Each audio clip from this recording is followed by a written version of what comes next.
Welcome to the launch of the Campton and Chicksands Neighbourhood Plan. So what is a neighbourhood plan? Neighbourhood planning was introduced by the government in the Localism Act of 2011. Although instigated by the community, this is not the same as a parish plan. A neighbourhood plan is legally binding and gives residents the power to determine how their community will develop over the next 15 years. It is not a statutory requirement to have a plan, but without one, residents will not be given the opportunity to have any say on residential development or the character and appearance of the parish. The parish council will steer the process, and we will be supported by Central Bedfordshire Council. The plan covers a designated area, so for us this is Campton, Chicksands and GFC Chicksands. To gain approval, there must be significant consultation and evidence that the plan represents the needs and aspirations of residents. The final plan will be subject to a referendum requiring at least 51% approval of voters before being adopted. This diagram represents the planning process that needs to be undertaken. We are currently at the start of a significant consultation process which involves community engagement via face-to-face discussions, questionnaires, focus groups and information gathering and analysis. After this, the plan will be written using the evidence base from the consultation. Key issues, aims and objectives will be identified. Policies and proposals will be included in the plan before going out to consultation, and then consider responses from that. The draft plan will then be submitted to Central Bedfordshire Council for an independent check to ensure it meets the requirements of national policies and conforms with the local plan. An independent examiner is then appointed, who must be approved by the parish council. The examiner's report is then published, and Central Bedfordshire Council will then decide if it goes to a referendum. There is no minimum turnout, but 51% of voters must support the plan for it to be finally adopted. What aspects might the neighbourhood plan include? It could reflect the historic legacy of the community. There are several listed buildings in Campton Village, but there may be more buildings or areas that the community feels should be protected. It should consider the needs of current residents and also those of future generations. Many parents may be concerned about where their children can afford to live when they grow up and have families of their own. The plan can propose actions to resolve important issues in the area, such as protection of green space or volume and speed of traffic through villages. These factors affect how the area will appear to visitors and how we enjoy living here ourselves.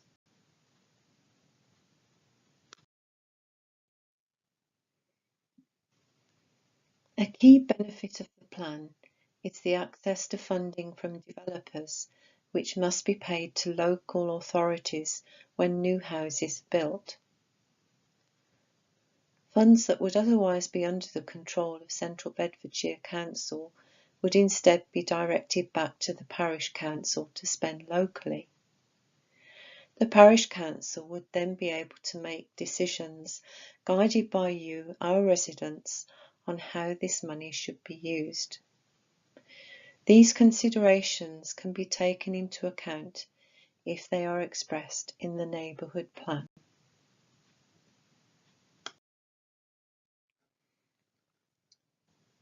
So what exactly can the plan influence? Well, this will include things such as building materials, the density of buildings in an area, routes through the site, including things such as footpaths and cycle paths, the street layout. Should it be a linear design? Should there be small closes? How much space is between housing? Car parking issues, access, play areas, and where we have focal points, things such as protection of views of existing land or buildings. When thinking about the design of areas, we also have to think about boundaries, the landscaping of an area. Of course, trees are very important in our countryside setting, so protection of existing trees, but also positioning and types of any new trees which could be planted. Our green spaces in order to protect wildlife, and the historic features which are important to us, things such as protecting the skyline and maintaining the current diversity of buildings, plus any archaeological features. So what are your preferences? Coming up are some photographs with examples of the different aspects that we can influence in the neighbourhood plan. So do you have any particular preferences? Well, it's good if you have. Perhaps we can include those in the Campton and Chicksands neighbourhood plan. Firstly, building styles. Campton Village has an eclectic mix of buildings, typifying the historic development of the area over several centuries. Policies can be introduced to prescribe exactly what form any new building should take. This includes specifying what type of materials should be used. Building policies may include specific requirements of features such as doors, windows, or porches. Plan can also influence road finishes, street lighting, etc. There have been many discussions about pedestrian access down Rectory Road in Campton and the safety of children, particularly when going to and from school. Here is an opportunity to re-evaluate the measures currently in place. Street lighting. Currently we have a mixture of sodium and LED lighting. Sodium lights are becoming obsolete. So what are your preferences for the introduction of replacement lighting? So then we also have the question of building layout. Should buildings be arranged in small closes as squares? How much green space should there be between buildings and between areas? Car parking. Should this be on street or off street, or should there be communal facilities? What about access to our areas? We can consider things such as speed limits, cycle access, traffic calming. All of these aspects can be incorporated into the neighbourhood plan. We're fortunate to have plenty of green open spaces within easy reach. The recreation ground with its play area and football pitch, Campton Plantation, Chicksands Wood and Sandy Smith Nature Reserve, just some of our surrounding green spaces that support a diverse habitat and wildlife. Their protection can also be included within the plan. There are historical features of the parish which are important for us to preserve. We should also consider sustainability and green energy. But what forms of green energy might you support?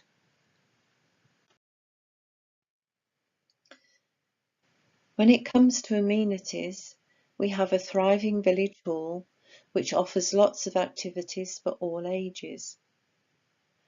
Are there other amenities that you would like to have? Allotments are very popular, but we currently only have 2, and these are in Campton. Having considered what the plan does cover, we also have to understand what it can't include. We have to keep the plan within the designated area, the parish, although we can and should talk to our neighbours, Shefford, Meppershall, Gravenhurst and Clophill. The plan can't change the legal requirements for developers or go against national or local planning policies. Any existing buildings or housing developments with planning permission before the adoption of the neighbourhood plan cannot retrospectively be changed. The plan cannot show any bias towards a particular builder or developer. So now we come to getting started on the period of consultation. We have launched an initial survey as part of a broader data gathering exercise, which we will analyse before collecting your views on any further topics. We are asking 3 questions about the area that you live in, whether this be Campton or Chicksands. What do you most like? What do you least like? And what would you most like to change about your area? The more responses we receive, the more representative the information that can be taken forward for discussion. Remember, the neighbourhood plan is something which is community-led, so can you help?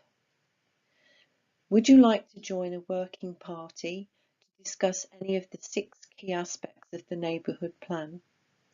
These are residential development, transport and movement, environment, local heritage, community infrastructure, business and employment.